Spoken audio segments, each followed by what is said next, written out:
Assalamualaikum warahmatullahi wabarakatuh. Salam dan bahagia. Saya Dwi Adi Suyanto, CGP Angkatan 11 Kota Balikpapan. Video kali ini berisi tentang pengimbasan penerapan budaya positif di sekolah kepada rekan-rekan sejawat. Selamat menyaksikan.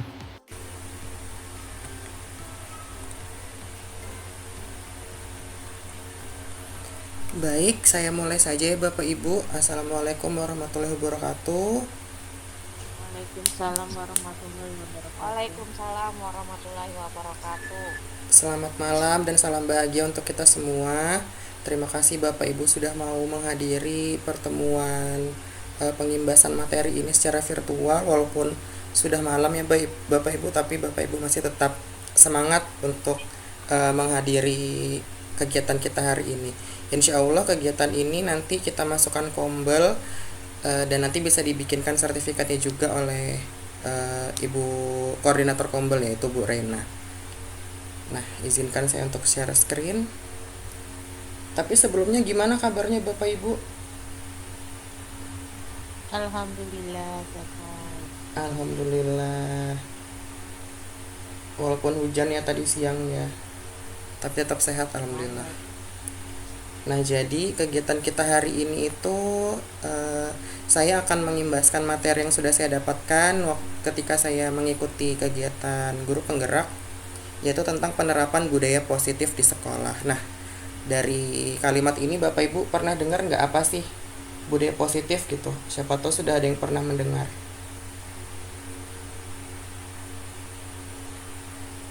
Atau apa yang terlintas di Bapak Ibu kalau mendengar budaya positif?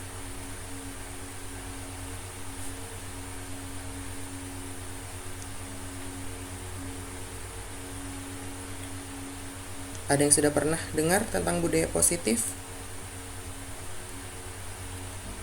Sudah, Pak. Sudah, apa itu Bu Mareta? Budaya positif apa? Yang saya pahamin itu, Pak, budaya positif seperti 3S, ini sapa, salam, terus kita pagi-pagi itu kan selamat-selamat, begitu ya, Pak? Iya, itu salah satu penerapan budaya positif di sekolah. Oke, baik, saya lanjutkan ya. Jadi, sebelum kita ke budaya positif sendiri, sekarang ini dari Kementerian Pendidikan itu sedang melakukan perubahan paradigma belajar. Kalau selama ini kita menganggap belajar itu hanya mentransfer ilmu, tapi ternyata menurut filosofi pendidikan dari Ki Hajar Dewantara, nilai dan peran guru serta visi guru sesuai filosofi pemikiran Ki Hajar Dewantara, pendidikan itu adalah memberikan tuntunan terhadap segala kekuatan kodrat yang dimiliki anak atau murid agar ia mampu mencapai keselamatan dan kebahagiaan sehingga terbentuk budi pekerti. Nah, maka guru harus memberikan proses pendidikan yang berpusat pada murid atau menghamba pada murid dengan menyadari dan memahami nilai-nilai serta melaksanakan perannya sehingga memberikan dampak yang nyata. Salah satu tujuan pendidikan nasional adalah membentuk karakter murid sesuai dengan profil pelajar Pancasila. Oh iya, ada hal yang terlewat tadi. Sebelum kita mulai, kita berdoa dulu ya. Kelewatan. Baik, sebelum melanjutkan kita berdoa dulu untuk memulai kegiatan pada kali ini. Berdoa dimulai.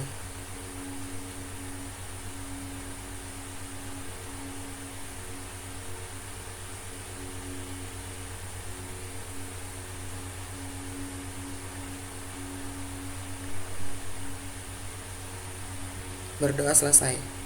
Oke, saya lanjutkan. Berarti dari filosofi pendidikan Ki Hajar Dewantara, kita itu sebagai guru seharusnya tidak hanya mentransfer ilmu, tapi bisa memberikan proses pendidikan yang berpusat pada murid, memberikan tuntunan terhadap segala kekuatan kodrat yang dimiliki anak atau murid. Nah, selanjutnya seorang guru hendaklah memiliki sebuah visi sebagai arah penentu untuk menciptakan perubahan pada diri atau lingkungan sekolahnya ke arah yang lebih baik. Hal ini merupakan langkah awal dalam memulai dampak yang nyata. Kemudian, apa hubungannya antara filosofi pendidikan Ki Hajar Dewantara, nilai dan peran guru serta visi guru dengan budaya positif? Nah, budaya positif di sekolah itu merupakan salah satu sarana untuk mewujudkan Visi guru penggerak ini sebenarnya bukan hanya visi guru penggerak, tapi visi guru secara general atau secara umum. Dengan menciptakan budaya positif, guru dapat memfasilitasi tumbuh kembang peserta didik secara optimal sesuai dengan potensi yang mereka miliki. Budaya positif juga sebagai cara untuk menumbuhkan karakter murid sesuai dengan profil pelajar Pancasila. Ingat tadi dari tujuan pendidikan nasional, kita harus mengembangkan karakter profil pelajar Pancasila kepada murid. Saya lanjutkan. Nah, budaya positif tadi sudah disebutkan adalah sebagai salah satu sarana dalam mewujudkan visi guru dan membentuk sebuah ekosistem pendidikan yang holistik. Jadi budaya positif ini sebagai salah satu sarana untuk mewujudkan visi guru dan membentuk sebuah ekosistem pendidikan yang secara menyeluruh seperti itu. Jadi tidak hanya mungkin akademiknya, tapi juga bisa berimbas kepada pendidikan akhlaknya seperti itu. Nah, budaya positif tersebut dapat dijalankan dengan memahami konsep-konsep inti. Jadi untuk kita mengetahui budaya positif, kita harus memahami dulu konsep-konsep inti dalam melaksanakan budaya positif. Yang pertama ada disiplin positif. Yang kedua, kita harus mengetahui dulu kebutuhan dasar manusia. Yang ketiga, kita harus tahu motivasi perilaku manusia. Yang keempat, ada keyakinan sekolah atau kelas. Kemudian posisi kontrol guru dan segitiga restitusi. Jadi dari budaya positif sendiri sebenarnya kita belajar beberapa hal mengenai psikologi manusia seperti itu. Nah, dari 6 poin yang saya sebutkan ini kira-kira ada yang pernah mendengar sebelumnya?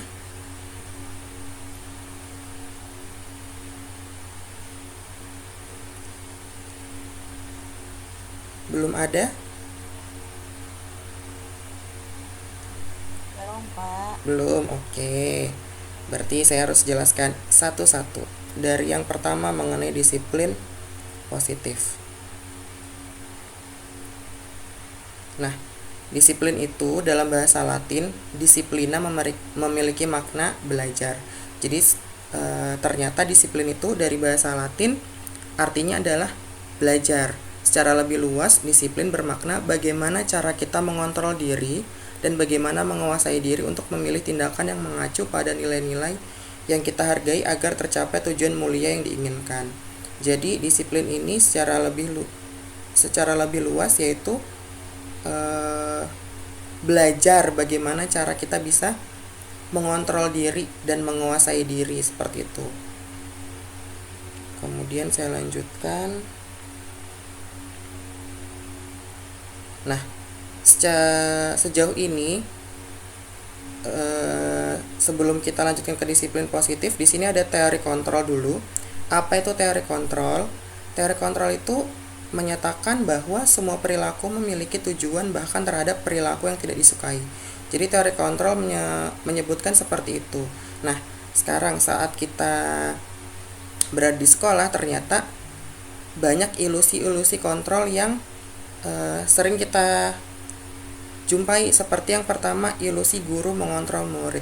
Mungkin saat kita berkata atau memerintah murid, kita berusaha mengontrol murid atau bertujuan untuk mengontrol murid tersebut, tapi sebenarnya tidak. Murid tersebut bukan berhasil kita kontrol, tapi murid tersebut itu sebenarnya membuka dirinya untuk bisa kita kontrol seperti itu. Jadi sebenarnya setiap manusia itu tidak bisa mengontrol manusia yang lain. Manusia yang lain bisa mengikuti arahan kita apabila dia menerima arahan yang kita berikan seperti itu. Kemudian ilusi lagi bahwa semua penguatan positif efektif dan bermanfaat. Contoh misalkan kita memberikan penguatan atau penghargaan kepada siswa. Padahal kan itu positif ya, kita memberikan penghargaan. Tapi ternyata ketika kita memberikan penghargaan itu bisa jadi sebuah candu bagi anak itu. Apabila kita tidak memberi penghargaan lagi, dia tidak akan bisa mau melakukan hal yang kita suruh, misalkan seperti itu.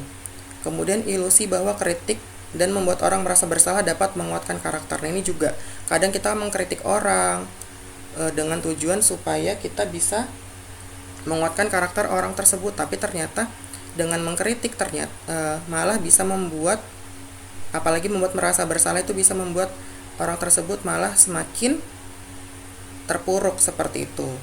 Kemudian ilusi bahwa orang dewasa memiliki hak untuk memaksa. Nah, ini yang sering terjadi apalagi dari orang tua kepada anaknya. Ilusi bahwa orang dewasa memiliki hak untuk memaksa. Kadang kita sebagai guru atau sebagai orang tua memaksa siswa untuk, kamu harus melakukan ini ya nak, kamu harus tulis tugas ini, besok dikumpul, seperti itu kan terkesan memaksa. Nah, jadi sebenarnya saat kita memiliki hak untuk memaksa tersebut, itu hanyalah ilusi dan anak tersebut sebenarnya tidak berhasil kita kontrol, hanya saja dia membuka dirinya untuk bisa kita kontrol, seperti itu. Lanjut. Nah, jadi selama ini yang kita lakukan itu adalah teori stimulus respon. Jadi dari stimulus respon kita akan merubah pandangan kita menjadi ke teori kontrol. Teori stimulus respon itu seperti apa? Nah, seperti yang sudah tertulis di tabel, stimulus respon itu yang pertama mengatakan bahwa realitas atau kebutuhan kita itu sama. Kalau di teori kontrol, kebutuhan kita itu berbeda. Jadi setiap orang itu punya kebutuhannya masing-masing. Kemudian di stimulus respon semua orang melihat hal yang sama, sedangkan di teori kontrol setiap orang itu memiliki gambaran yang berbeda. Selanjutnya, di stimulus respon disebutkan bahwa kita mencoba mengubah orang agar berpandangan sama dengan kita. Tapi di teori kontrol, kita berusaha memahami pandangan orang lain tentang dunia. Jadi sebenarnya kita itu tidak seperti yang disebutkan tadi, kita tuh tidak bisa mengontrol seseorang, tapi kita hanya bisa memahami pandangan orang lain terhadap apa yang kita pandang bersama, seperti itu. Misalkan kita memandang suatu masalah, mungkin dari orang lain itu masalahnya pandangannya berbeda. Mungkin untuk dia masalah itu lebih rumit, tapi untuk kita masalahnya lebih sederhana. Itu yang bisa kita terapkan nanti di anak-anak. Kemudian perilaku buruk dilihat sebagai suatu kesalahan. Nah, kalau di teori kontrol, semua perilaku itu memiliki tujuan, mau itu perilaku buruk, mau itu perilaku baik, itu pasti ada tujuan, ada motivasi seseorang untuk melakukan hal tersebut.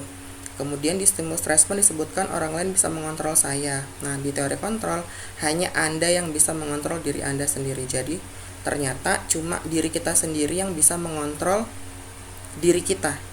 Jadi orang lain itu sebenarnya tidak bisa mengontrol kita kecuali kita memberikan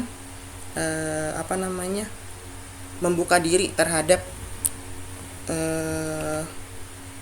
stimulus yang diberikan orang tersebut. Kemudian saya bisa mengontrol orang lain. Di teori kontrol, Anda tidak bisa mengontrol orang lain. Ini masih berhubungan dengan yang sebelumnya. Kemudian ada pemaksaan, ada pada saat bujukan gagal.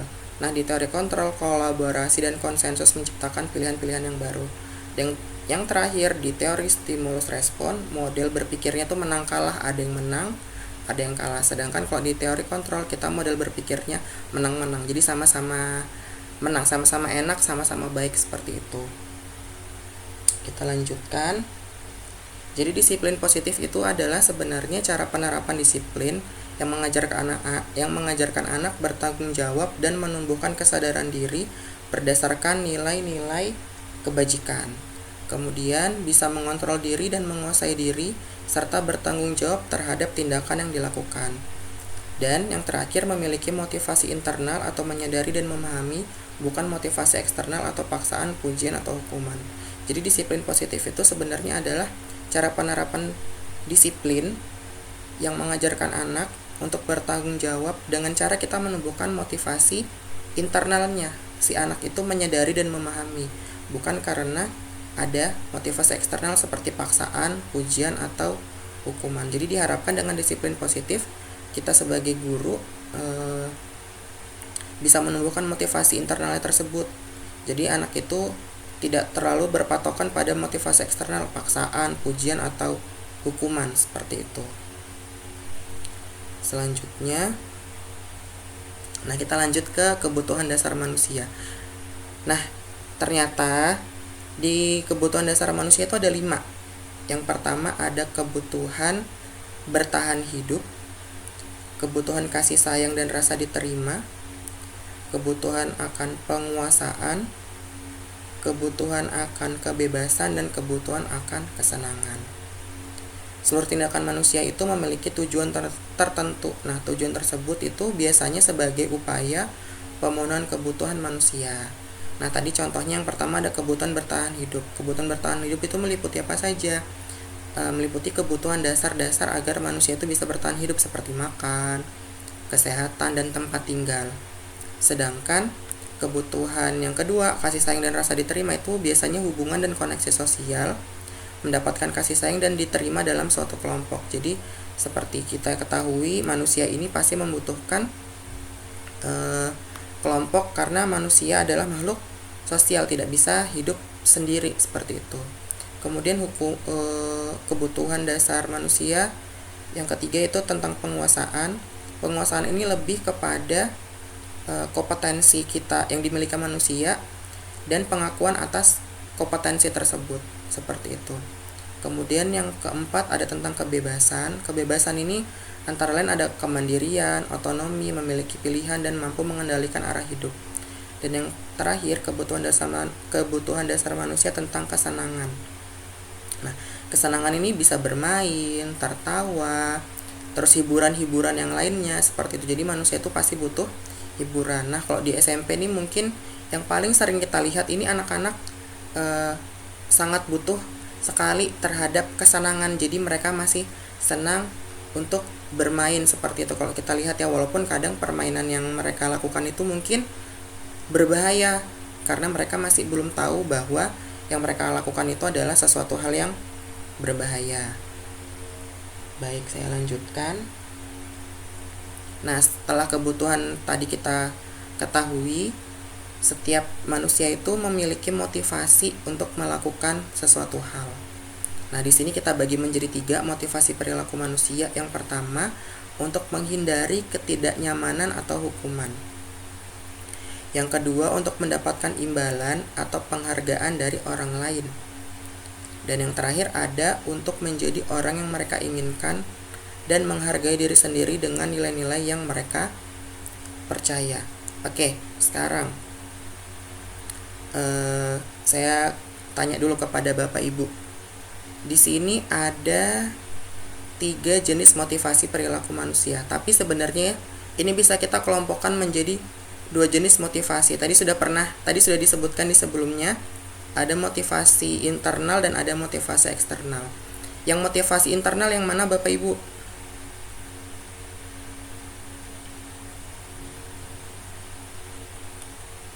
Yang termasuk motivasi internal yang mana? Yang pertama, kedua, atau ketiga? Ketiga, apakah betul, Kak?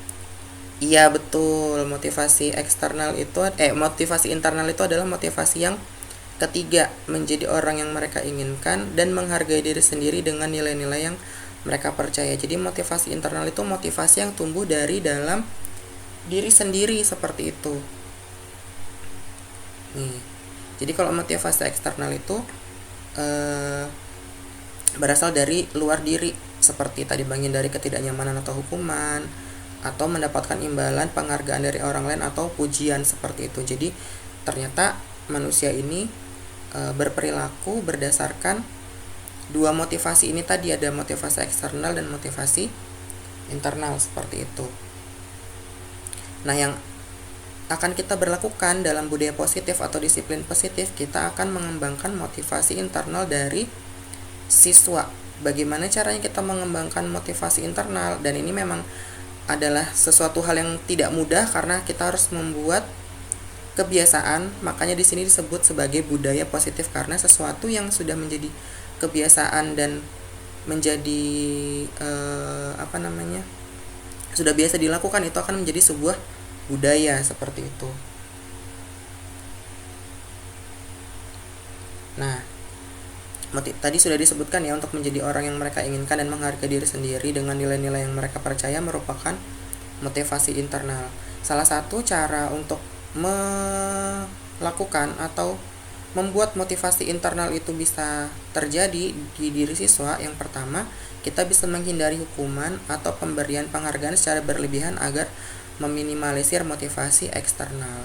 Nah, kadang kan kita kepada siswa itu mengiming-imingi sesuatu, ayo siapa yang bisa ngerjakan ini, nanti Bapak beri sesuatu, beri permen, entah uang, seperti itu. Nah, kita sebenarnya harus meminimalisir motivasi-motivasi seperti itu agar siswa itu bisa termotivasi secara sendirinya. Mereka tuh paham dan sadar untuk melakukan sesuatu hal bukan karena motivasi kebendaan seperti itu, tapi berdasarkan nilai-nilai yang mereka yakini. Jadi sebenarnya kita ini harus membangun nilai-nilai yang diyakini bersama oleh siswa dan sekolah seperti itu. Saya lanjutkan. Nah, kita lanjut ke keyakinan sekolah atau keyakinan kelas. Nah, apa itu keyakinan sekolah atau keyakinan kelas? Jadi keyakinan sekolah atau keyakinan kelas itu adalah sebuah kalimat yang berisi nilai-nilai kebajikan yang kita yakini bersama seperti itu. Nah, asalnya keyakinan sekolah atau kelas itu dari mana? Keyakinan sekolah atau kelas itu berasal dari nilai-nilai kebajikan universal yang disepakati secara tersirat dan tersurat, lepas dari latar belakang suku, negara, bahasa, maupun agama. Contoh, misalkan kita punya yang namanya profil pelajar Pancasila. Nah, di dalam profil pelajar Pancasila itu terdapat nilai-nilai kebajikan seperti yang pertama bertakwa, beriman dan bertakwa kepada Tuhan Yang Maha Esa. Ada gotong royong, ada bernalar kritis, kreatif, dan lain sebagainya, itu termasuk nilai-nilai kebajikan universal.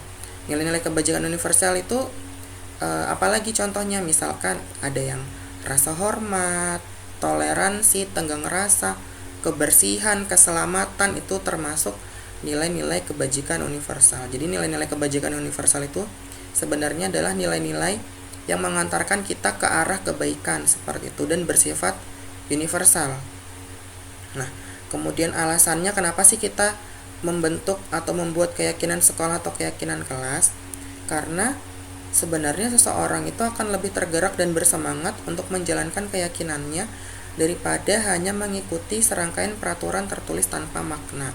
Misalnya di sekolah aja nih ya, tertulis dilarang membuang sampah sembarangan. Nah, biasanya anak-anak yang tidak memiliki keyakinan akan atau tidak memiliki makna akan kalimat tersebut, dia itu nggak bersemangat atau tidak terlalu mengindahkan peraturan tersebut, atau misalkan ada hukuman baru dia bisa melakukan perintah atau larangan tersebut. Nah, itu kan berarti ada motivasi eksternal lagi. Nah, sedangkan keyakinan kelas ini kita menumbuhkan menumbuhkan keyakinan dalam diri, pemahaman dalam diri agar kenapa sih kita tidak boleh melakukan hal seperti itu gitu, atau kenapa sih kita harus melakukan hal itu.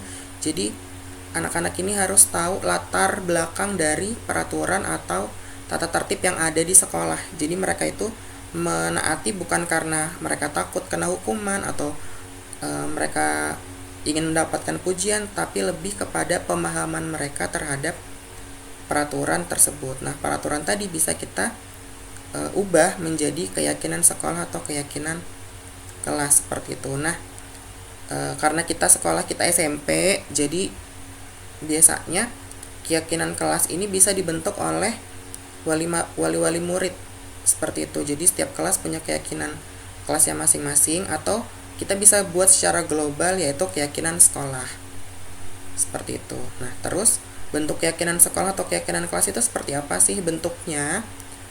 Keyakinan sekolah atau kelas itu bisa kita bentuk dari peraturan atau curah pendapat warga sekolah atau kelas. Jadi misalkan kita udah punya peraturan A, B, C, D, E sampai Z. Nah, dari peraturan-peraturan tersebut kita bisa kelompokkan berdasarkan nilai-nilai kebajikan. Kemudian kita buat sebuah kalimat yang menyatakan sebuah keyakinan sekolah atau keyakinan kelas. Nanti kita praktek bersama-sama di akhir sesi.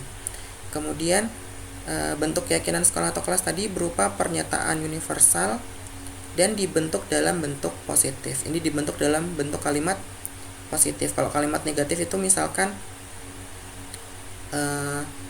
tidak boleh membuang sampah sembarangan seperti itu. Kita bisa ubah menjadi kalimat positif, menjadi buanglah sampah pada tempatnya atau buanglah sampah pada tong sampah seperti itu. Jadi kita minimalisir kalimat-kalimat yang bernada negatif. Saya lanjutkan. Kalau terlalu cepat mungkin nanti bisa di komplain ya Bapak Ibu, biar saya lebih lambat lagi menjelaskannya. Izin bertanya, Pak. Iya, boleh Ibu. Ya, yang keyakinan kelas itu apakah sama dengan kesepakatan kelas? Keyakinan kelas dan kesepakatan kelas itu sebenarnya bukan saudara kembar, turunannya. Jadi dari kesepakatan kelas kita buat, kalau kesepakatan kelas kan biasanya kalimatnya itu berupa peraturan seperti itu. Nah, kalau keyakinan kelas ini kita bisa jadikan kalimat universal, jadi anak-anak itu bisa ingat. Kalau peraturan itu kan kadang tidak boleh ini, harus begini, seperti itu, terlalu kaku. Nah, kalau keyakinan kelas ini kita buat menjadi bahasa yang lebih universal, dan jadi anak-anak bisa lebih ingat seperti itu. Karena yang sepengetahuan saya juga waktu mengikuti pelatihan itu, kesepakatan kelas kemarin ditujukan untuk menghindari kata-kata tidak dan jangan. Iya. Saya bertanya apakah sama keyakinan kelas dengan kesepakatan kelas. Terima kasih Pak. Iya, sama-sama Ibu. Jadi saya jawab dulu sebelum saya lanjutkan. Jadi kesepakatan kelas dan keyakinan kelas perbedaannya hanya di kalau bentuk kalimatnya mungkin bisa sama, tapi nilai-nilai kebajikan yang bisa kita kelompokkan seperti itu.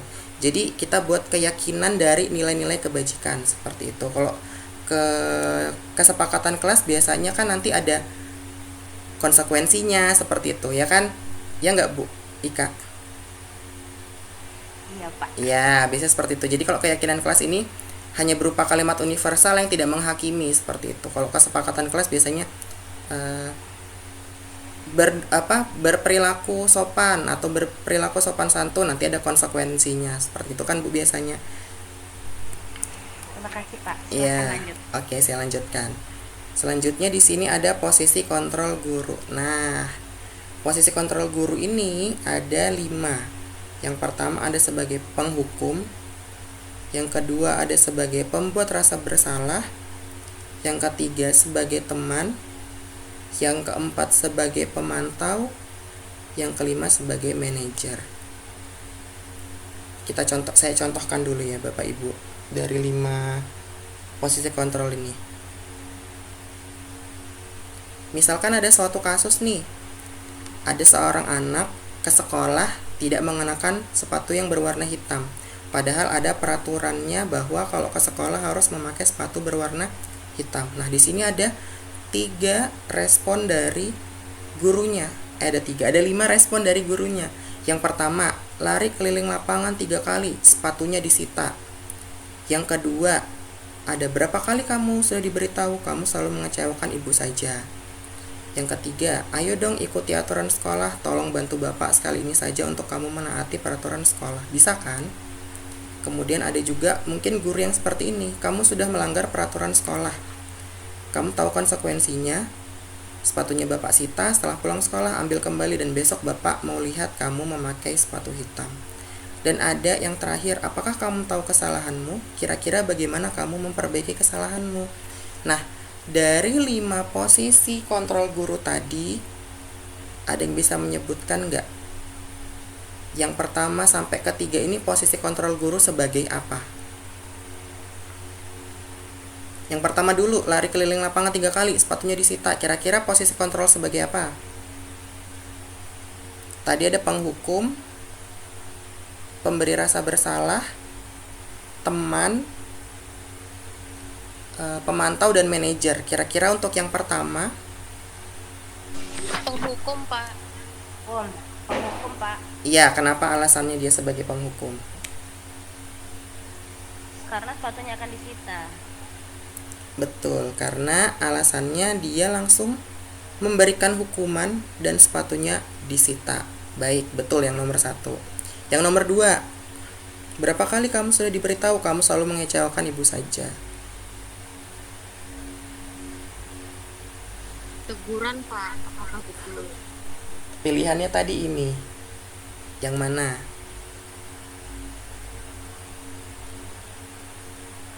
Kamu mengecewakan ibu saja. Berarti Buat rasa bersalah Pak. iya benar, dia sebagai pembuat rasa bersalah. Jadi sebenarnya kalimat-kalimat seperti itu bisa membuat si anak merasa bersalah dengan maksud kita sebagai guru, anaknya sadar, tapi ternyata itu ada sisi negatifnya. Kemudian yang ketiga, ayo dong ikuti aturan sekolah, tolong bantu bapak sekali ini saja untuk kamu menaati peraturan sekolah. Bisa kan? Kira-kira ini posisi kontrolnya sebagai apa? Teman Pak. Iya, kenapa sebagai teman? Alasannya. Ada kata ajakan Pak, kayak ayo dong ikuti aturan, kan kalau teman kan dikumpulin, ayo Iya, ayo. betul. Jadi di kalimat ketiga ini gurunya posisi sebagai teman. Jadi dia minta tolong kepada murid supaya bisa menaati peraturan sekolah dan mengajak dengan bahasa yang seperti teman. Kemudian sisa keempat dan kelima, kira-kira yang manajer yang mana, yang pemantau yang mana?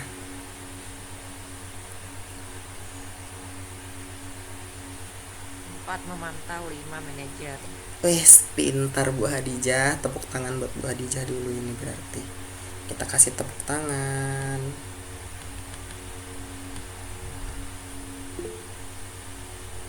Oke, Bu Ata ingin bertanya. Baik, saya lanjutkan dulu ya. Iya, Ibu Ata. Nggak jadi, Pak. Oh, nggak jadi. Bu Indah ingin bertanya. Yang bertanya nanti dulu ya, saya jelaskan. Saya lanjutkan dulu penjelasannya. Jadi yang keempat, yang kamu sudah melanggar peraturan sekolah, kamu tahu konsekuensinya. Sepatunya Bapak sita, setelah pulang setelah diambil kembali, dan besok Bapak mau lihat kamu memakai sepatu hitam. Itu benar tadi kata Bu Hadijah sebagai manajer. Kenapa? Karena sebagai manajer, sebagai pemantau. Kenapa? Karena si guru hanya memberikan pernyataan ke anak bahwa si anak itu tahu konsekuensinya kan. Kemudian sepatunya disita, setelah pulang diambil lagi, besok gurunya ingin melihat anaknya tidak memakai sepatu hitam lagi. Jadi gurunya ini seakan-akan memantau muridnya harus mematuhi peraturan sekolah. Seperti itu. Nah, kemudian yang terakhir, apakah kamu tahu kesalahanmu? Kira-kira bagaimana kamu memperbaiki kesalahanmu? Nah, di kalimat yang terakhir ini gurunya melakukan mencari tahu dulu, dia tahu nggak si murid ini kesalahannya apa. Kemudian bisa jadi ditambahkan juga kenapa dia nggak pakai sepatu hitam ke sekolah. Jadi dia tuh ngasih nyari dulu alasan dan latar belakang kenapa siswa ini melakukan tindakan tersebut. Kemudian gurunya mengajak bersama-sama, kira-kira bagaimana kamu memperbaiki kesalahanmu. Jadi gurunya ini sebagai coach gitu ya ke anaknya, gimana caranya supaya memperbaiki kesalahannya dan tidak diulangi lagi. Jadi tidak hanya menghukum atau menghakimi, tapi gurunya juga berpikir, berkolaborasi bersama siswa mencari solusi terhadap masalahnya, seperti itu. Kemudian saya lanjutkan. Nah, betul tadi sudah ya jawabannya. Penghukum, membuat rasa bersalah teman, pemantau, dan manajer. Terus kira-kira menurut Bapak Ibu, posisi kontrol guru mana yang paling baik?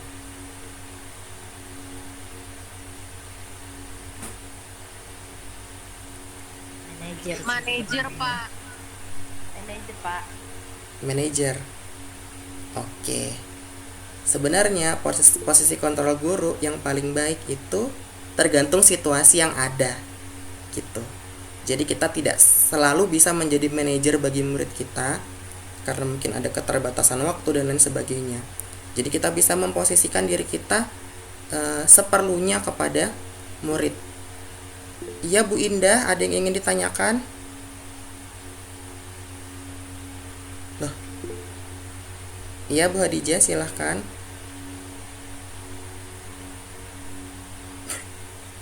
Ini salah klik tombol raise hand sama tepuk tangan kayaknya ya. Kepencet sepertinya Pak. Betul itu. Oke, saya lanjutkan. Nah, tadi ini penjelasannya posisi kontrol guru sebagai manajer. Jadi posisi di mana guru itu berbuat sesuatu bersama dengan murid, mempersilahkan murid mempertanggungjawabkan perilakunya, mendukung murid agar dapat menemukan solusi atas permasalahannya sendiri. Terus posisi manajer itu juga mengacu pada restitusi yang dapat menjadikan murid sebagai manajer bagi dirinya sendiri sehingga tercipta identitas positif atau berhasil pada murid. Jadi nanti kita akan belajar bagaimana menggunakan restitusi. Saya lanjutkan. Kalau ada pertanyaan ditahan dulu ya Bapak Ibu. Semoga saya bisa menjawab juga. Karena kita sama-sama belajar. Baik, Kak. Oke, nah kita lanjutkan dulu ke istilah hukuman, konsekuensi, dan restitusi. Jadi, secara garis besar, kalau kita baca karakteristiknya aja, perbedaan hukuman, konsekuensi, dan restitusi, itu yang pertama, kalau hukuman itu biasanya bersifat negatif, tidak terencana, bersifat satu arah karena diberikan oleh salah satu pihak atau pihak berwenang, bisa guru, orang tua, atau pihak sekolah. Kemudian berupa hukuman fisik atau psikis dan seringkali bersifat memaksa, itu yang namanya hukuman. Tadi seperti contohnya kasus yang sebelumnya, anaknya disuruh lari keliling lapangan misalkan tiba-tiba, itu namanya hukuman karena kita tidak tahu kalau misalkan melanggar tidak memakai sepatu hitam itu aturannya apa. Jadi misalkan gurunya semau-maunya aja, ya udah push up, ya udah lari keliling lapangan, ya udah jalan jongkok atau yang lain sebagainya, itu berarti namanya hukuman.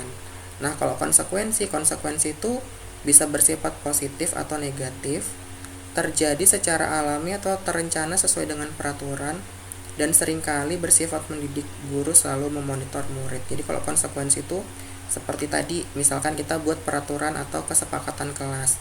Di kesepakatan kelas, misalkan dia melanggar aturan A, nanti konsekuensinya B. Misalkan dia nggak tidak piket kelas, konsekuensinya denda, misalkan seperti itu. Dan itu udah disepakati, jadi itu merupakan yang namanya konsekuensi. Sedangkan kalau restitusi itu bersifat memperbaiki, fokus pada tindakan untuk memperbaiki kesalahan, dan seringkali melibatkan kompensasi. Jadi misalkan ada dua orang yang sedang terlibat masalah, di sini ada korban, ada pelaku. Nah, korban dan pelaku ini sama-sama diberikan perlakuan. Yang korban misalkan merasa dirugikan harus dikembalikan, harus biar dia tidak merasa rugi lagi, dan si pelaku harus menanggung itu. Dan bagaimana caranya dia memperbaiki kesalahannya dipikirkan bersama dengan cara kolaborasi. Jadi di proses restitusi itu ada proses kolaborasi yang diajarkan ke murid untuk mencari solusi sendiri. Jadi gurunya hanya memancing bagaimana sih cara menyelesaikan masalahnya, bukan gurunya yang mencari solusi seperti itu. Tapi kalau misalkan siswanya memang sudah mentok buntu, tidak dapat solusi, ya mau nggak mau gurunya harus turun tangan. Itu contohnya yang pertama tadi, ada kalau hukuman ada penurunan nilai, penahanan sementara, tugas tambahan, atau skorsing.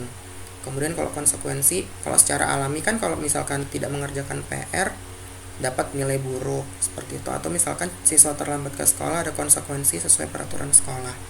Nah, kalau restitusi misalkan ada seorang murid merusak buku perpustakaan, berarti restitusi yang bisa kita lakukan solusinya bisa mengganti buku tersebut atau bukunya diperbaiki seperti itu. Dan biasanya kita gali lagi kenapa sih bukunya bisa sampai rusak seperti itu. Jadi biar anaknya tidak mengulangi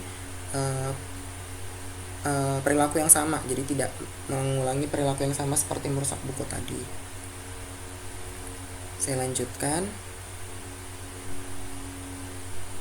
Nah, ini dia segitiga restitusi. Tadi restitusi sudah disebutkan, yaitu sebagai upaya untuk memperbaiki kesalahan atau kerugian yang telah terjadi dan mengembalikan situasi ke keadaan yang adil dan benar. Nah, segitiga restitusi ini ada 3 poin utama. Yang pertama ada menstabilkan identitas yang paling bawah, kemudian ada validasi tindakan yang salah, dan ada menanyakan keyakinan. Segitiga restitusi ini merupakan salah satu pendekatan disiplin positif untuk menyelesaikan permasalahan siswa terkait pelanggaran atau peraturan sekolah. Nah, guru di sini berperan sebagai manajer untuk menggunakan segitiga restitusi. Saya lanjutkan. Tujuannya menggunakan segitiga restitusi ini menciptakan kondisi bagi murid untuk memperbaiki kesalahan mereka, sehingga mereka bisa kembali pada kelompok mereka dengan karakter yang lebih kuat sehingga tercipta murid yang mandiri dan bertanggung jawab. Ini akan saya jelaskan sedikit mengenai segitiga restitusi. Yang pertama, jadi misalkan ada seorang anak nih, kasusnya anaknya terlambat ke sekolah seperti itu. Misal beberapa kali kita lihat dia terlambat ke sekolah. Sebagai guru yang berposisi kontrol sebagai manajer, kita tidak bisa langsung serta-merta menghukum anak itu. Jadi setiap terlambat dihukum, pasti kan kita harus ada pendalaman atau evaluasi, kenapa sih anaknya terlambat. Nah, jadi di menstabilkan identitas ini kita mengubah identitas anak. Kan kalau terlambat atau melanggar peraturan itu kan berarti dia posisinya salah ya, posisinya sebagai manusia yang gagal seperti itu. Nah, kita stabilkan ke posisi yang sukses. Gimana caranya?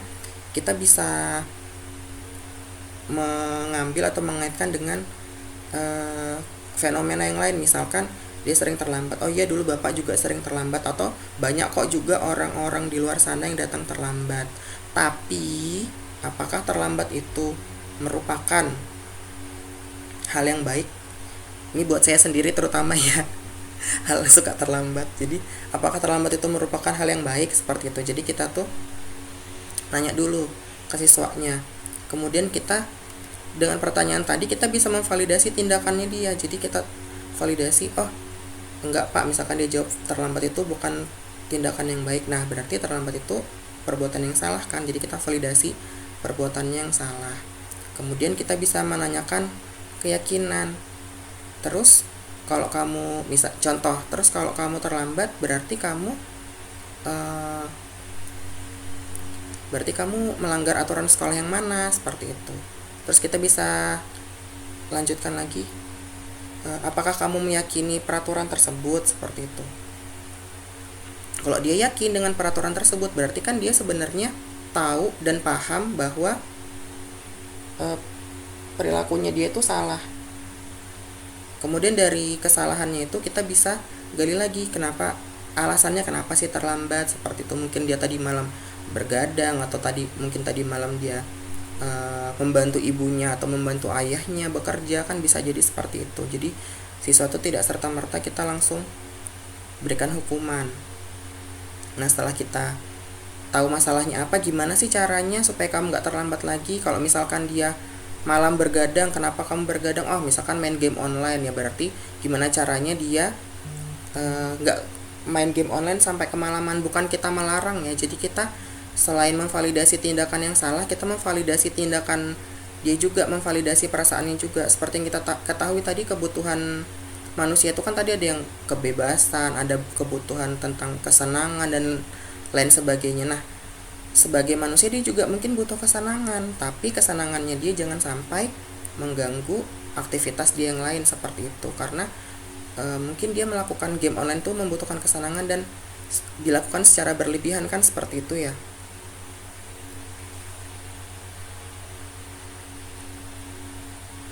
Halo?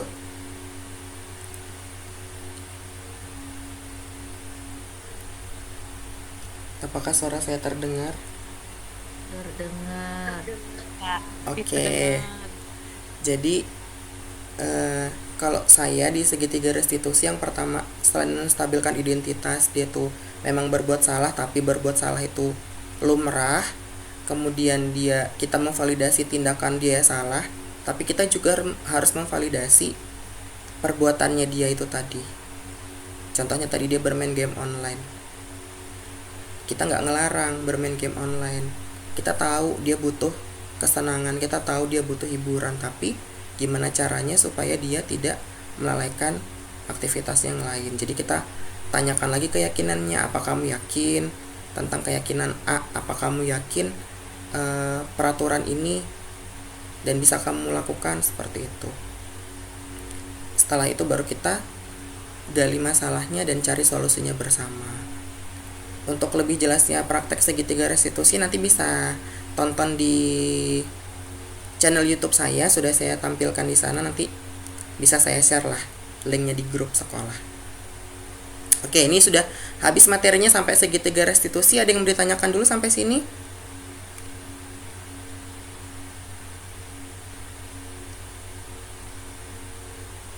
Cukup?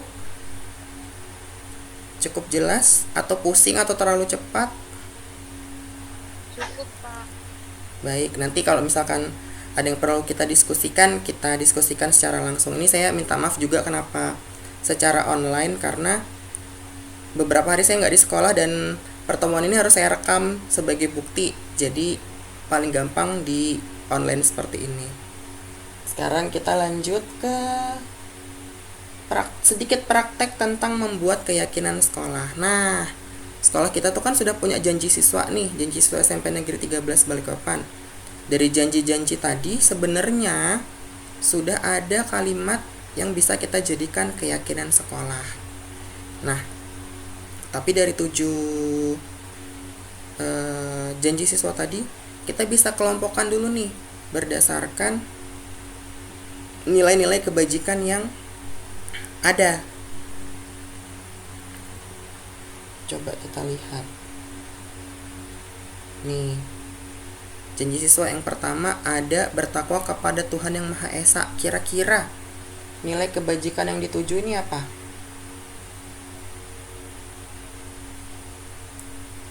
Kalau bertakwa kepada Tuhan Yang Maha Esa, sebenarnya ini udah gamblang. Nilai kebajikannya adalah beriman dan bertakwa. Oke. Kemudian yang kedua, mematuhi peraturan tata tertib sekolah. Kira-kira nilai kebajikan yang dituju apa? Apakah komitmen, tanggung jawab, keselamatan, kebersihan? Komitmen, Pak. Kebersihan, komitmen. Oke, benar, komitmen. Lanjut, patuh dan hormat kepada orang tua dan guru. Dari kalimat itu udah terlihat apa? Ada kata hormat. Berarti nilai kebajikannya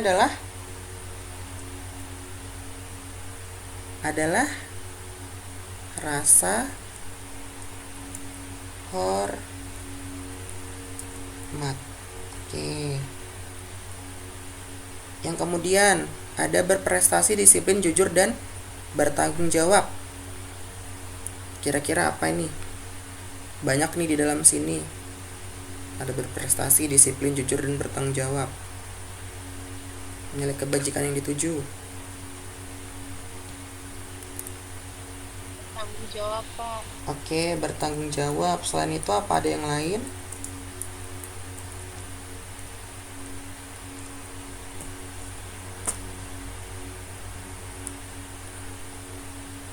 Disiplin, Pak. Disiplin, oke, boleh.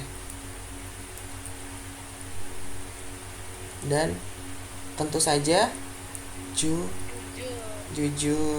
harus jujur guys, atau integritas ya dalam bahasa yang lebih kerennya.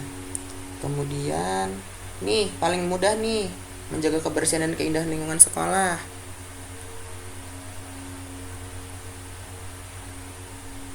Nilai yang dituju salah satunya adalah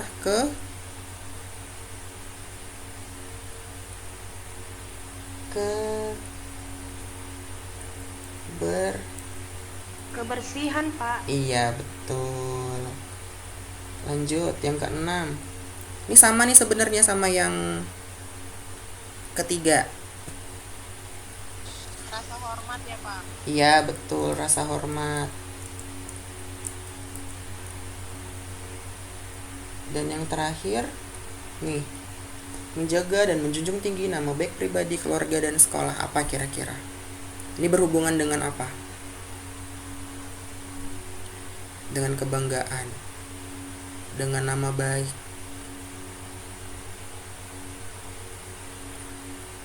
Berhubungan dengan Harta,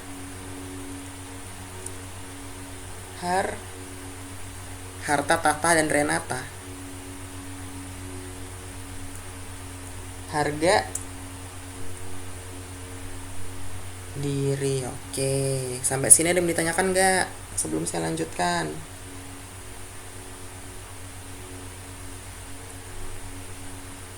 Cukup.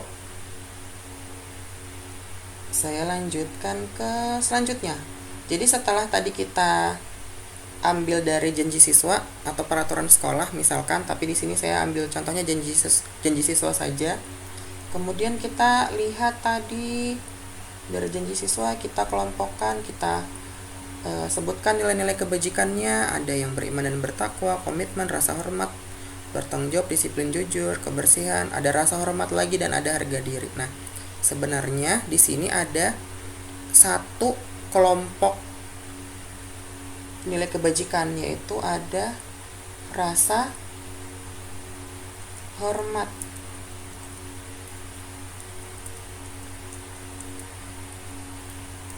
Oke, sekarang kita buat keyakinan sekolah. Tolong bantu saya gimana tadi menyatukan antara rasa hormat kepada orang tua dan guru dan menghormati antar teman, kira-kira.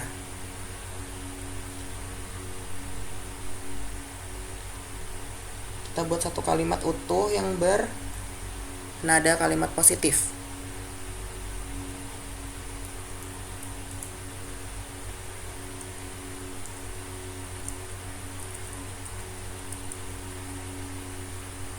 Yang kira-kira akan mudah untuk diingat oleh siswa. Kita contohkan satu saja karena ini sudah jam 9, tadi janjinya sampai jam 9 soalnya. Satu saja, jadi nanti kita punya contoh satu, bisa kita kembangkan lagi di sekolah yang lain. Tadi awalnya saling menghormati antar teman, terus rasa hormat kepada guru,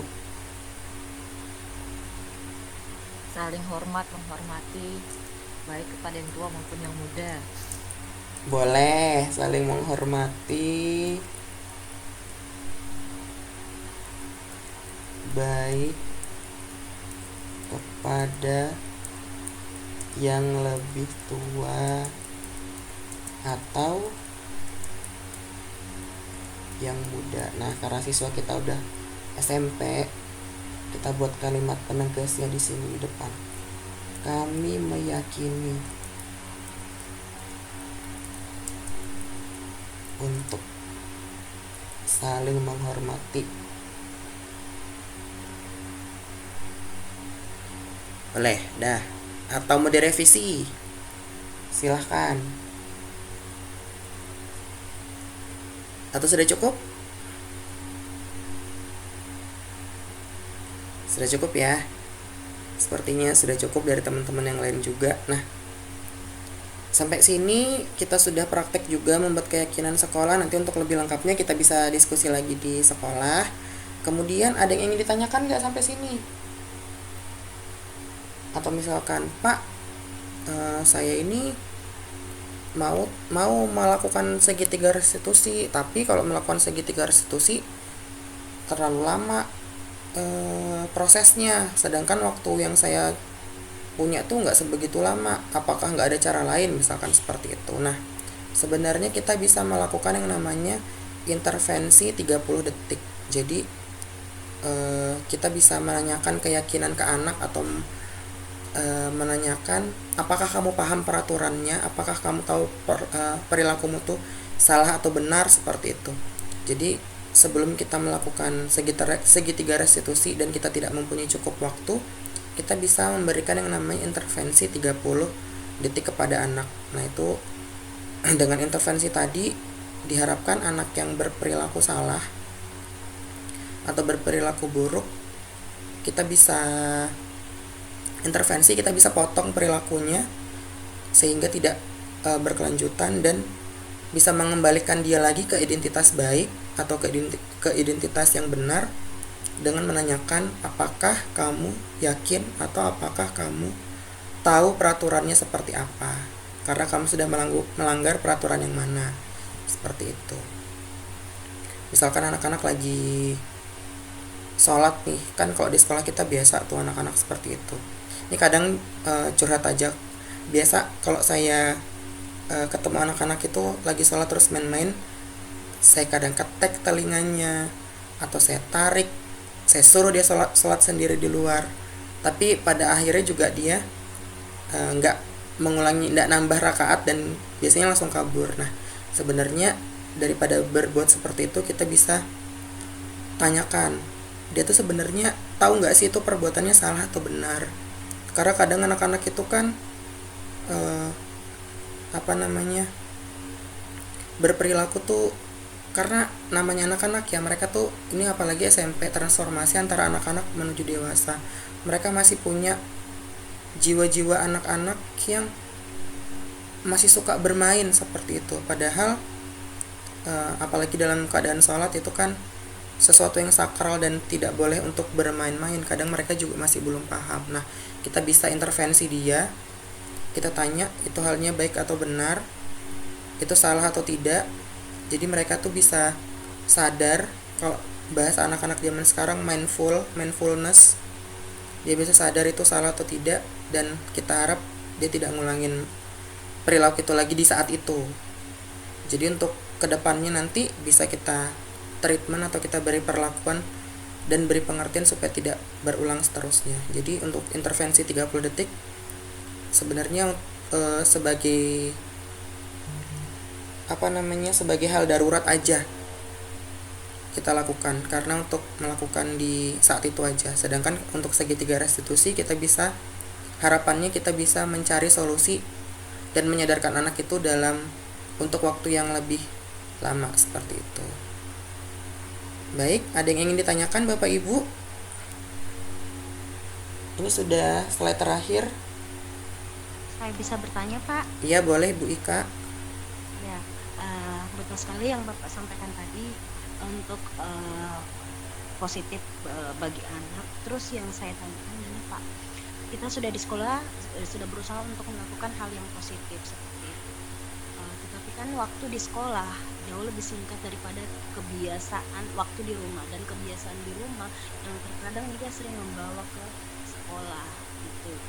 Dan satu contoh aja ya, tadi sih sepakat saya yang disampaikan sama Bapak, kalau kita jadikan itu hal baik dan akan menjadi kebiasaan dia. Tetapi kalau sudah posisinya di rumah dan lingkungannya berbeda, apakah tidak ada pengaruh? Pastinya ada ya Pak ya. Kalau kita sudah berusaha memperlakukan hal-hal positif di sekolah, tetapi kebiasaan di rumahnya itu yang biasa terbawa ke sekolah, Pak, seperti itu. Mohon apa yang bisa disampaikan, apa yang bisa merubah itu ya Pak. Gitu. Terima kasih. Iya, baik Ibu Ika, terima kasih atas pertanyaannya. Ya, ini saya sekedar sharing juga ya Bu, karena saya bukan maha benar, jadi kita sama-sama sharing. Jadi benar yang dikatakan Ibu Ika, jadi siswa itu punya karakter itu terbentuk sudah dari rumah, dari lingkungannya dia di rumah. Nah, gimana kalau di lingkungan rumahnya itu karakternya udah terbentuk karakter yang buruk misalkan seperti itu, dan gimana caranya supaya kita bisa membuat budaya positif ini berlaku di rumah. Hal yang pertama sih pasti klise saya jawab, kita kolaborasi sama orang tua di rumah seperti itu. Kita berikan pengertian dan lain sebagainya. Mungkin kalau anaknya sudah keterlaluan, orang tuanya bisa dipanggil atau sebagainya, kemudian diberikan pengertian bahwa perilaku anaknya seperti A, B, C, D ini tidak sesuai dengan norma misalkan seperti itu. Jadi yang pertama, pendidikan ini kan tidak terlepas dari orang tua. Jadi pendidikan ini sebenarnya kompleks, nggak cuma dari sekolah, tapi pihak orang tua juga harus ikut terlibat.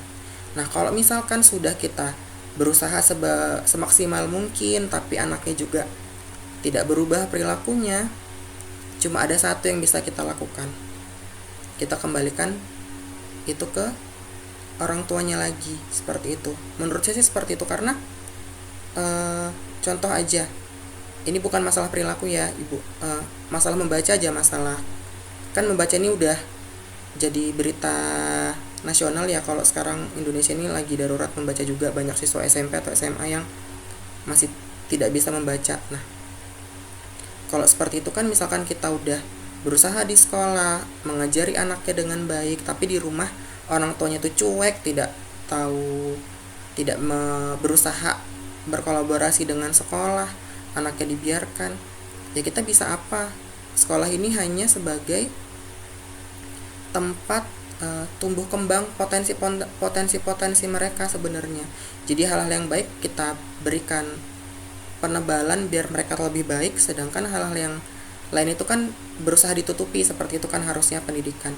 Nah kalau seperti itu orang tuanya juga tidak mendukung, ya mau nggak mau kita hanya bisa mengembalikan ke orang tuanya lagi, karena bukan sekolah istilahnya menyerah ya, tapi kita ini sebagai guru melayani banyak, kita kan melayani banyak anak, sedangkan orang tuanya tidak mendukung kegiatan sekolah atau peraturan sekolah yang sebenarnya baik juga buat anaknya.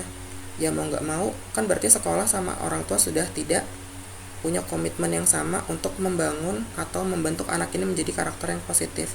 Ya sekolah berarti harus mengembalikan lagi ke orang tua, seperti itu. Kalau menurut saya sih seperti itu Ibu, karena berat sih memang, apalagi pendidikan zaman sekarang ya banyak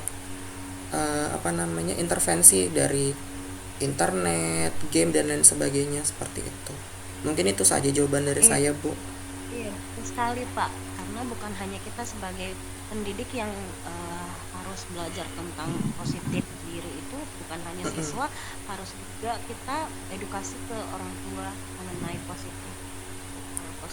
Karena contoh ya Pak, hal kecil aja ya, ada siswa saya pernah setiap dia ke sekolah selalu senyum, selalu menyapa, dan setiap ada kesalahan yang kata-kata yang pertama dia minta maaf.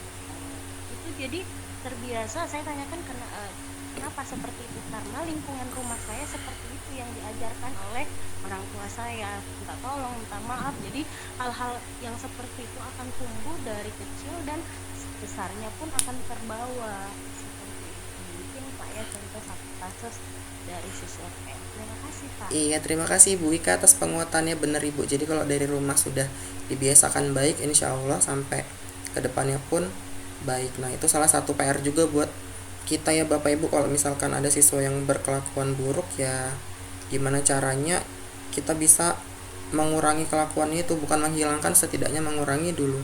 Dan kalau memang itu ada kaitannya dengan orang tua atau kelakuan atau lingkungannya di rumah, berarti kita harus kolaborasi dengan orang tua atau lingkungannya di rumah, seperti itu.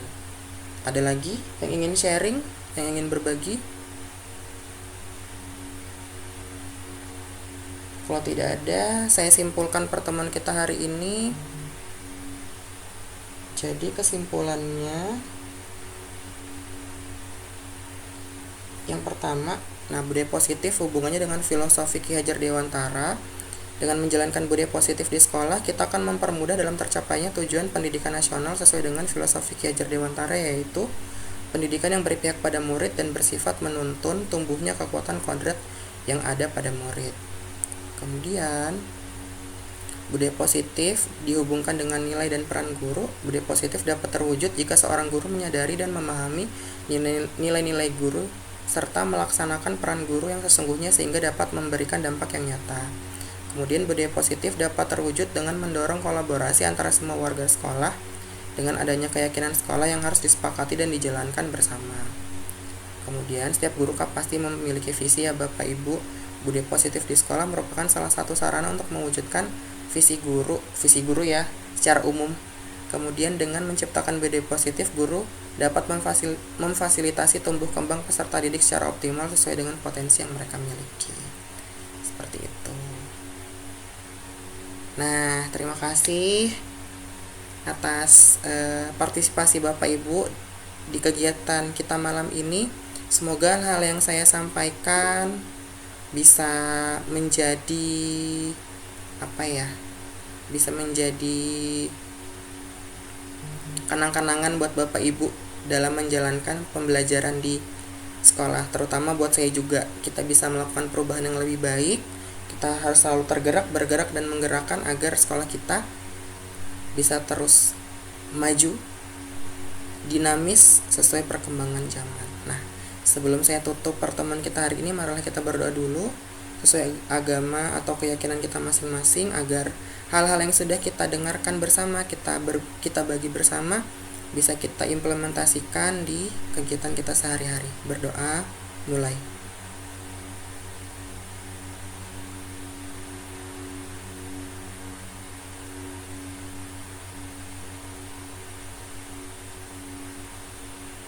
Berdoa selesai. Terima kasih Bapak Ibu telah hadir di pertemuan hari ini. Terima kasih Pak Joni, saya baru lihat ada Pak Joni ternyata sudah hadir juga, dan ibu-ibu yang lain. Kalau saya lihat partisipasi. Sama-sama Bapak. Iya, Bu Mareta. Terima Sudah kasih memberikan Bapak. ilmu baru. Iya, ada Bu Indah. Oke, Ibu. Sama-sama Pak Adi. Terima kasih Bapak Ibu. Sama-sama Pak. Iya. Saya tutup ya Bapak Ibu. Terima kasih atas kehadiran Bapak Ibu hari ini. Wassalamualaikum warahmatullahi wabarakatuh. Waalaikumsalam warahmatullahi wabarakatuh. Selamat malam. Sampai berjumpa hari Kamis. Terima kasih telah menyaksikan video ini. Semoga video ini bermanfaat. Akhir kata, tergerak, bergerak, dan menggerakkan. Salam guru penggerak. Wassalamualaikum warahmatullahi wabarakatuh.